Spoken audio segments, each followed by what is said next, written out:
discussion of camera. So I thought that maybe they want to come and video and camera us. So I think what I did was I ran to the ITV at Glass House, Airport Road. I ran there, say let me go and meet them so that they will still video and camera us over this issue. So that was why I now complained to them. And I told them that they said they will camera us at State CID. That they told the Destiny people told the IPO that they will see, they want to see us, they want to see her in camera. So that was, the people now told me that it's not camera, that is something else. So I never understand it like that before that day. They now alerted me that they wanted to see behind door. So since then, the continent and the action of the IPO changed. Even to visit the crime scene, she never want to take it till 2 weeks when the lawyer now came with another lawyer again to pressurize her to take our statement, additional statement, and go and visit the crime scene, including others that were not being arrested, that they should arrest them. But the IPO said she will not do that. So it was later, after I went to ITV and others, the IPO now hurriedly said we should go to customary court. Say want to charge the matter. I followed her, said I should bring cab.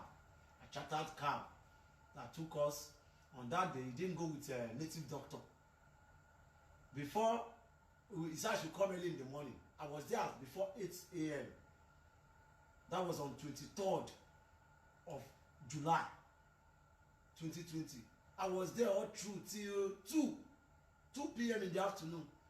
If I call her, even my wife and my children, they slept and they woke up.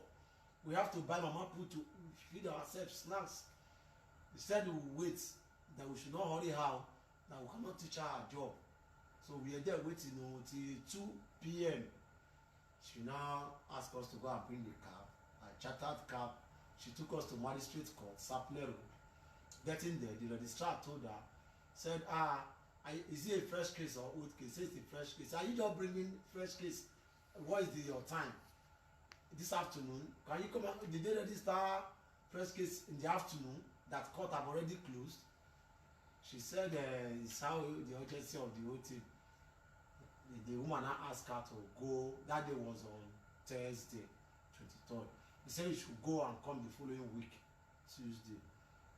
So the IPO asked me to charter another cab and take Destiny Obia plus one other man. I don't know. I didn't know the man before, but she handcuffed that man with Destiny Obia. I was the one that paid for the cab to and fro. Getting to the state CID that day again, she said never in my life that I should come down to the police station, state CID, to look for her or to bring anybody before her over this matter. That if I try that again, that she will lock me up. That she will make sure I smell myself. That she never do any case that she lose. I was still pleading with her. Say, Mama, I beg. Say, make I go that side. Me when I not get money. Now it's okay, Mama. What will I do now? He said I should give her 5,000 naira. Not that day, cash. That the day of court, that the day that she wants to take the matter to court, she will be the one to bring Destiny Obia and the little daughter down to the court. Then me and my family, we should go to the magistrate court and go and wait for her. That we should not come to that state CID again. That we should go there, wait. That when they come, we will see them. Then they will charge the matter there. They will transfer the matter there. So I went there. Although I didn't see her the day she promised. So I ran down to YTV. I cried that the general public, the good-hearted Nigerians, the people of God, should help me, including men of God. And this is what I'm passing through. I don't want to lose my daughter in the name of one ritualist or Yahoo boys. That they should help me both in prayer and fighting of justice. And with the embarrassment, molestation I received from the Nigerian Police Force.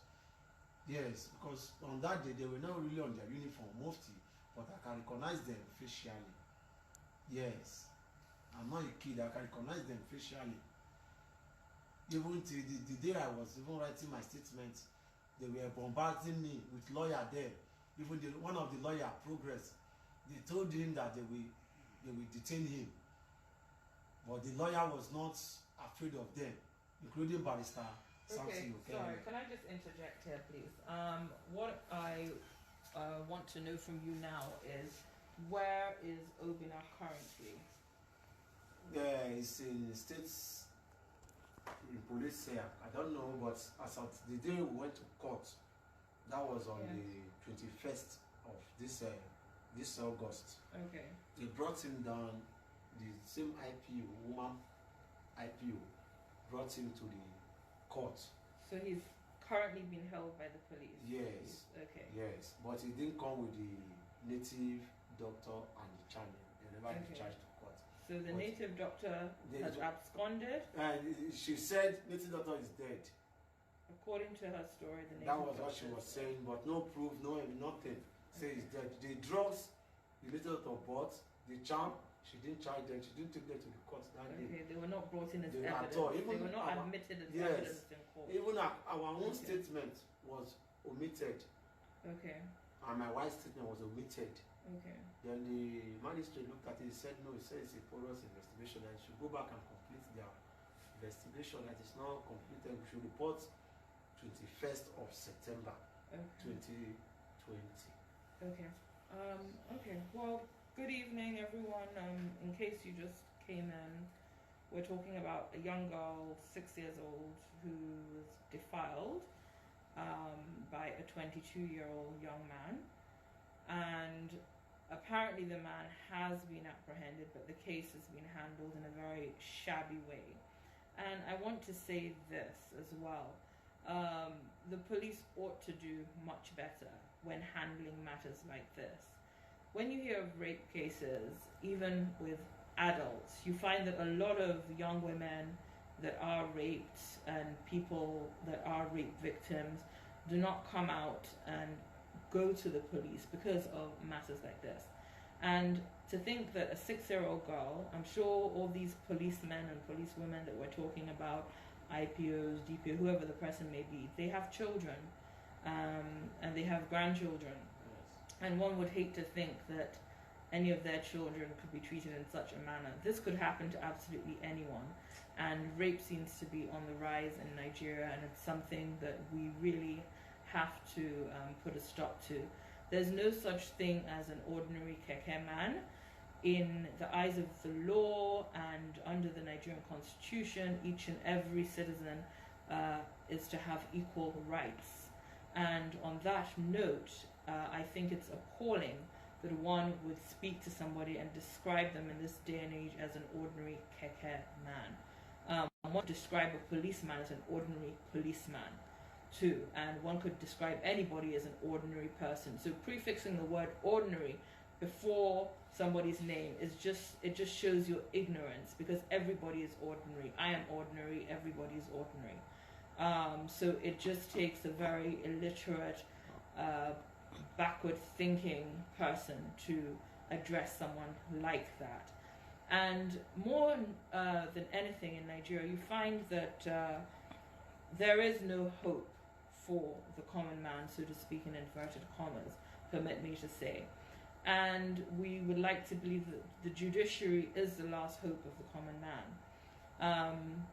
I happen to be a lawyer myself, and this is something that really it saddens me a great deal, because we have to be much more sensitive to the plight of people, young people, whoever it is, people that are put in compromising situations such as this. The little girl that I saw is tiny and she's adorable and she's still so innocent. And what I would really like to know is how she has been able to adjust since then. You know, we don't even have proper psychiatrists and child psychiatrists to be able to take children through the process. The church doesn't even help either, because right now I'm hearing that the church was on the wrong side. They were pleading for the rapist, instead of them trying to see what they could do for the victim, and the victim being a child. That in itself to me is abhorrible. It's wrong. I'm deeply saddened by that, and it's time that honestly we put an end to this. I have spoken this evening. I had to rush out because of you. I went out to go and meet with the First Lady of Edo State, Governor Godwin Obaseki's wife, and she's given us an appointment for tomorrow.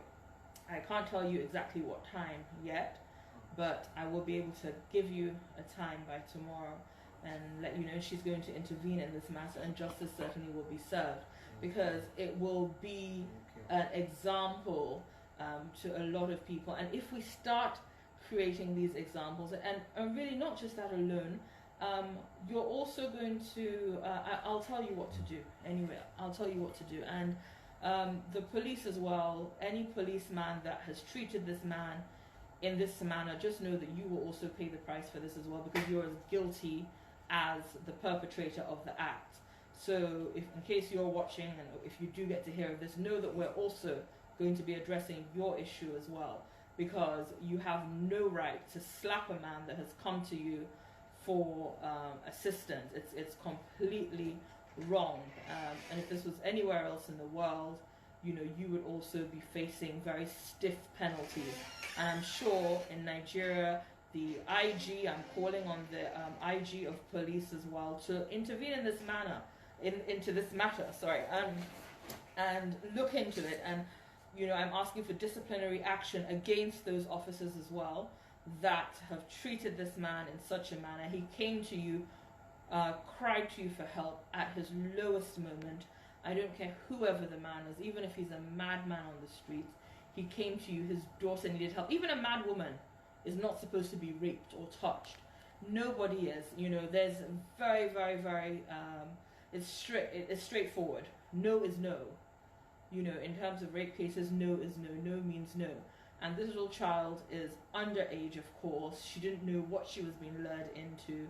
She was defiled without even knowing what was going on or what was taking place. So this is really saddening, and I promise you that I will get to the bottom of this. I heard this matter has been going on since July, you said. I was just made aware of this about last week when I was going through ITV, and thank you for going to ITV as well, and also through a lady in Italy that has a foundation, Gladys Constantino, who called on me and asked me to please intervene in this issue, and I said gladly I would, and I said I wanted to take it a step further and get the assistance of the First Lady, because I think it's issues like these that should be brought to the fore. You know, these are very, very, very serious issues that are happening in our society, and if we downplay them, it's like we've accepted that this is the norm, and it certainly cannot be the norm. I have a child, a lot of people have children. Whether you have a male child or a female child, it can happen to either sex, because I've seen it happen to either sex of children. So really, we must put into this, and I want to thank you for coming. I was able to get your number today, and as soon as I got your number, within 2 minutes I called and I said, you know, we must meet and let me see how I can address this issue. So thanks to all of you that have been on here. I'm so sorry. Let me see if there's any one that wants to join. Just a second.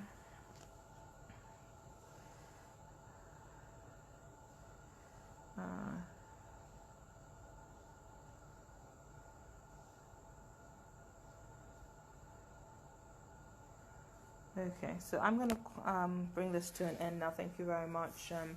Thanks for being on here, and God